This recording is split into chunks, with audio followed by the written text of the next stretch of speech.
Rajini sir வணக்கம்.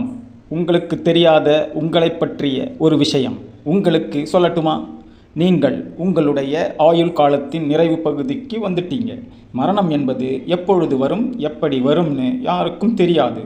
மரணம் என்பது கூட்டல் ரணம். என்றால் உடல், ரணம் என்பது ஒரு நோய்.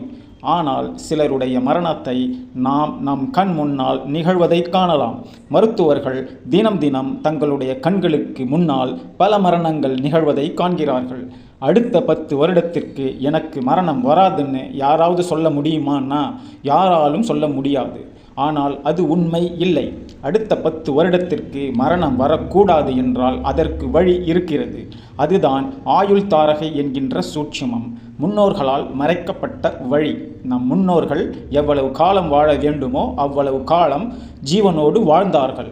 வாழ்ந்தது போதுமென்ற தருணம் வந்தபோது தன் ஜீவனை சமாதிக்குள் அடைத்து கொண்டார்கள். அதுவே ஜீவ சமாதி என்பதாகும்.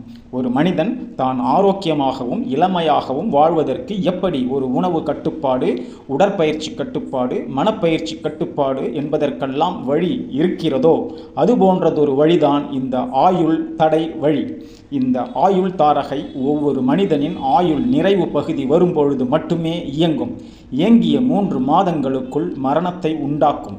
அப்படிப்பட்ட அந்த ஆயுள் தாரகை இயங்காமல் செய்துவிட்டால் அடுத்த 10 வருடங்களுக்கு அது இயங்காது. இதன் மூலம் நம்முடைய ஆயுளை அடுத்த 10 வருடங்களுக்கு மரணம் இல்லை என்பதை நாமே தீர்மானித்து கொள்ள முடியும். இதைத்தான் முன்னோர்கள் செய்து கொண்டார்கள். அதன் மூலம் பல ஆண்டுகள் உயிரோடு இருந்து பொது சேவை செய்தார்கள். ஒரு இடத்திற்கு சீக்கிரமாக போவதற்கு எப்படி ஷார்ட்கட் பயன்படுத்துகிறோமோ அதுபோல நீண்ட காலம் கழித்து போவதற்கு லாங் கட் பயன்படுத்த வேண்டும். இந்த ஆயுள் தாரகைக்கு எதிராக சாதகத்தாரையை ஆக்டிவேட் செய்ய வேண்டுமெனில் சாதகத்தாரை சூட்சுமம் ஒன்று, பரிகார ரகசியம் மற்றொன்று. இதை செய்து கொள்வதன் மூலம் மரண பயத்தில் இருந்து விடுபட்டு நிம்மதியான ஒரு வாழ்க்கையை நீண்ட காலமாக வாழ முடியும்.